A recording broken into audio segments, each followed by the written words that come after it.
నమస్తే, welcome to ఆధ్య media. నేను బాలు. మనతో పాటుగా ఉన్నారు సీనియర్ జర్నలిస్ట్ ఇమ్మంది రామారావు గారు. వారితో మాట్లాడదాం. నమస్తే అండి. నమస్తే అండి. సార్, కొడాలి నాని గారు ఇప్పటిదాకా మనం ఒక సెకండ్ ఫేజ్లో చూస్తున్నప్పుడు తారక్ మీద, జూనియర్ ఎన్టీఆర్ మీద ఆయన అభిమానం ప్రతిసారి చాటుకుంటూనే ఉంటారు. కానీ ఈసారి కొంచెం ఎందుకో ఒక మాట మార్చినట్టుగా కనిపిస్తుంది. మొన్న నందమూరి తారక రామారావు గారి జయంతి కార్యక్రమంలో సరే జూనియర్ ఎన్టీఆర్ గారు ఏదో పూల బుక్కిని పక్కకు దూసేసినట్టుగా ఇదంతా మనం చూస్తున్నాం. దానిపైన కొడాలి నాని గారు ఇప్పుడు ఎన్టీఆర్ పైన కామెంట్స్ చేశారు. కొడాలి నాని వేరు కాదండి. ఎన్టీ రామారావు, కొడాలి నాని ఇద్దరు ఒకటేనండి. మొన్న తారక్ మదరు కలిసినప్పుడు దుర్గాగుడిలో ఆ తారక మదర్తో దండం పెట్టి చాలా సవినయంగా మాట్లాడాడండి. ఇప్పుడు ఏం చేసినప్పుడు కూడా తారక్ తెలుసు, తారక్ తాలూకు ఆలోచనలేవో కొడాలి నాని తెలుసు అండి. తారకు, కొడాలి నాని, వల్లభనేని వంశీ వీళ్ళు ముగ్గురు ఒకటే. వాళ్ళు ఎదురు మాట్లాడుకోవచ్చు, మాట్లాడుకుంటే ఏముంది. నాకు నా ప్రాణం అని చెప్పాడు ఎవరు, మన తారక్. కొడాలి నాని నా ప్రాణం అన్నాడు. అదే మాట మన జగన్మోహన్ రెడ్డి అన్నాడు. కొడాలి నాని నా ప్రాణం అన్నాడు. అది చిన్న మాట కాదు కదండి. మరి నా ప్రాణం అని ఎలాంటి వాళ్ళు అంటారు? అందుకు తగ్గట్టు వాళ్ళే అంటారు అన్నమాట. ఇక్కడ ఏంటంటే ఆల్మోస్ట్ అది ఈ మధ్యకాలంలో కొడాలి నాని కొంచెం డబుల్ గేమ్ ఆడుతున్నాడు. ఎందుకంటే ఇటు జగన్మోహన్ రెడ్డిని సపోర్ట్ చేస్తున్నట్టుగా సపోర్ట్ చేసి ఆయన అభిప్రాయాలు కొన్ని చెప్తున్నాడు అన్నమాట. ఆయన అభిప్రాయాలు ఏంటంటే ఇటు రోజాకి పవర్ ఇవ్వడం ఇష్టం లేదు, తర్వాత ఏమో విడుదల రజనీకి పవర్ ఇవ్వడం ఇష్టం లేదు, తర్వాత సజ్జలకి పవర్ ఇవ్వడం ఇష్టం లేదు. ఇలా కొంతమందికి పవర్లు ఇవ్వడం ఆయనకి ఇష్టం లేదన్నమాట. తర్వాత పోలీసు శాఖ అంతా సజ్జల తాలూకు కంట్రోల్లో ఉంది.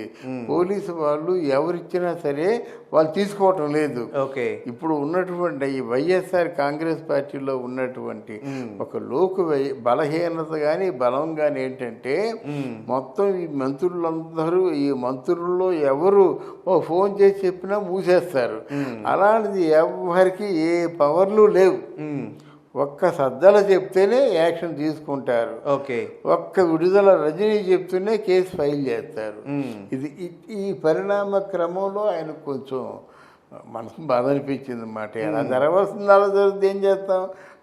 ఇలా మాట్లాడితే బొచ్చుకి ఇచ్చా అంటాడు కదా, అలాగా ఆయన కొంచెం తేలిపోయాడు అన్నమాట. వైరాగ్యం వచ్చిందంటారా? వైరాగ్యం కాదు. ఇప్పుడు ఎందుకంటే ఒక నా బంధు, ఇదంతా నాదే, ఈ బాధ్యత నాదే, ఇదంతా నాకు కట్టుబడి ఉండాలి అనుకున్నప్పుడు అసలు నా ప్రస్తావన లేకుండా పనులు జరిగిపోతుంటే మరి నేను ఎందుకున్నట్టు? నా మాటకి విలువ ఏమిటి? నేను గట్టిగా తిడుతున్నాను కదా, అసలు జగన్మోహన్ రెడ్డికి నచ్చినట్టుగా తిడుతున్నాను కదా, 4 రోజులు నవ్వుకునేలా తిడుతున్నాను కదా, నా మాట పట్టించుకోవటం లేదు ఒక ఫీలింగ్ వాళ్ళకు ఉంటుంది. అయితే ఇక్కడ తారక్ మొన్న వాళ్ళ తాతగారు నందమూరి తారక రామారావు గారి జయంతి కార్యక్రమంలో మనం ఏదో చూసాం, బొకే ఎవరో ఇస్తుంటే దాన్ని పక్కకు దోసేసి ఆ గులాబీ పూలు వేయటము, దాని మీద కొడాలి నాని గారు కామెంట్ చేశారు. అవును, ఎందుకు అట్లా కామెంట్? దానికి ఏంటంటే ఇక్కడ తారక్ శత జయంతి ఉత్సవాల సందర్భంగా తారక్ ఆ సభలకి వెళ్ళనప్పటి కానించి ఆయనకి గిల్టీ ఫీలింగ్ ఉంది, కోపం ఉంది. ఎక్కడికి వెళ్ళినా చాలా సీరియస్గా కోపంతో వెళ్ళడం జరుగుతుంది. ఒకటి. రెండోది ఏంటంటే ఆయనకు వచ్చినప్పుడు సీఎం తారక్ అన్నారు. అది కేవలం ఈయన ఆ మంత్రి మార్బలాన్ని, ఎన్టీఆర్ ఫ్యాన్స్ని వీళ్ళందరికీ డబ్బులు ఇచ్చేసి సీఎం తారక్ అనిపించుకున్నట్టుగా ఉంటుందేమో అని ఆయన ఫీలింగ్, కోపంతో ఉన్నాడన్నమాట. అయితే ఆయన తనతో తెచ్చుకున్నట్టు బుకే ఉంది, ఆ సమాధి చేశాడు, ఆ తల అంచి నమస్కారం పెడుతుంటన్నమాట. నమస్కారం పెడుతుండగా అది ఏదో అనుకుంటాడు కదా, నీ అవసరాలు ఉంది, నాకెందుకు ఇన్ని పరీక్షలు పెడుతున్నావు ఏదో అనుకుంటాడు కదా. ఈ అనుకుంటుండగా మధ్యలో ముఖం మీదకేమో బొకే వచ్చిందన్నమాట. వస్తే ఇలా తీసి పక్కన పెట్టాడు. అదేం లేదు కానీ బట్ తారక తరఫున వకాల్తా పుచ్చుకొని దానికి ఏంటంటే సంజాయిషి ఇచ్చుకున్నాడు కొడాలి నాని. ఏమంటాడంటే మనం ఎవరైనా మనకి ఇష్టలైన వాళ్ళ దగ్గరికి వెళ్ళినప్పుడు మనం ఒక మాత్రం 1000 రూపాయలు పెట్టి ఒక బొకే తీసుకుని వెళ్ళమా? అది ఇంకోళ్ళు ఇవ్వాలా? ఇంకోళ్ళు ఇస్తే ఇప్పుడు గుడికి వెళ్ళినా ఇట్లా మా బాగానే చెప్పాడు, గుడికి వెళ్ళినా ఇట్లాంటి చావులకి వెళ్ళినా సరే పరాయి వాడి డబ్బుతో మనం వెళ్ళకూడదు. మన డబ్బుతో వెళ్తేనే మనకి ఆ కోరిక ఫలిస్తుంది. ఎవరో ఇచ్చిన డబ్బులతో మనం షోకు చెలాయించడం మంచిది కాదని ఆయన తరఫున సంజాయిషి ఇచ్చుకొని ఏర్పాట్లు చేశారనమాట. అంటే ఇక్కడ ఏమిటంటే ఒక రాంగ్ డైరెక్షన్ వెళ్తుంది. ఇప్పుడు తారక మాత్రం కొడాలి నాని అంటే ఆల్మోస్ట్ చాలు ఆ కొడాలి నాని తారక్కి నమ్మిన బంటూ లేదా రాంభక్త హనుమాన్ లాగా ఉంటాడు. అవును, ఆయన్ని ఎట్టి పరిస్థితుల్లో కూడా దూరంగా ఉండడు. తారక్ మాత్రం తెలుగుదేశం పార్టీలోకి రాడు అని అనుకున్నాం. తెలుగుదేశం పార్టీలోకి రాడని మనం అనుకోవడం కాదు, అక్కడ మన చంద్రబాబు నాయుడే ఇక ముందు తెలుగుదేశం పార్టీలోకి తారకం తీసుకోవద్దు అని వాళ్ళు అంటున్నారు. ఎందుకంటే లోకేష్కి ఆ తాలూకా పరిణతి వచ్చింది, ఆ పరిపూర్ణత్వం వచ్చింది కనుక ఎస్ లోకేష్ క్యాన్ డూ.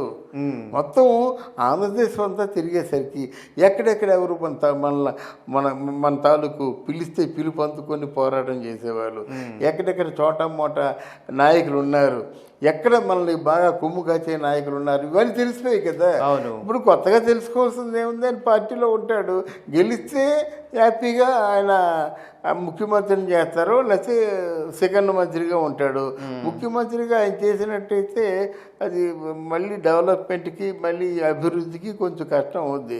ఒక 2 సంవత్సరాలు ఎంతో ముఖ్యమంత్రిగా ఉంటే అప్పుడు ఎవరు చంద్రబాబు నాయుడు చేయవలసిన డెవలప్మెంట్ మిగతా ట్రేడ్ వర్గాల్లో వ్యాపార వర్గాల్లో వాళ్ళందరినీ పిలవడం, వాళ్ళతో పరిశ్రమలు పెట్టించడం, దీని తాలూకు అప్పులు తీర్చడం, మళ్ళీ సమృద్ధిగా ఉండేలాగా చేయగలుగుతారన్నమాట. మరి ఇక్కడ పవన్ కళ్యాణ్ కూడా వీళ్ళతో కలుస్తారు కనుక మిగతా 2 సంవత్సరాలు వాళ్ళు ముఖ్యమంత్రిగా ఉండేటువంటి ఆలోచనతో మొత్తం ఇద్దరు కలిసి ప్లాన్ చేసుకుంటారన్నమాట. అయితే తారక్ ఈ మధ్య చేసిన ఇంకొక పని ఏంటంటే అదే అందులోనే నందమూరి తారక రామారావు గారి శత జయంతి ఉత్సవాలకు రాని కారణంగా బాలకృష్ణ గారిది ఒక సినిమా రిలీజ్, ఏదైతే పాత సినిమాలు మళ్ళీ 4K చేసిన రిలీజ్ దాంట్లో సినిమా టికెట్స్ గతంలో సింహాద్రి లాంటివి ఫుల్ హౌస్ఫుల్ అయితేనే కానీ ఇప్పుడు దీనికి మాత్రం రావట్లేదు, ఈ సినిమాని బ్యాన్ చేశారు ఒక విధంగా అంటూ ఫ్యాన్స్ రావట్లేదు, టికెట్లు కట్ అవ్వట్లేదు అంటూ ఆయన మీద మరొక ట్రోలింగ్ నడుస్తుంది జూనియర్ ఎన్టీఆర్ మీద. థ్యాంక్ యూ అండి. Thank you much.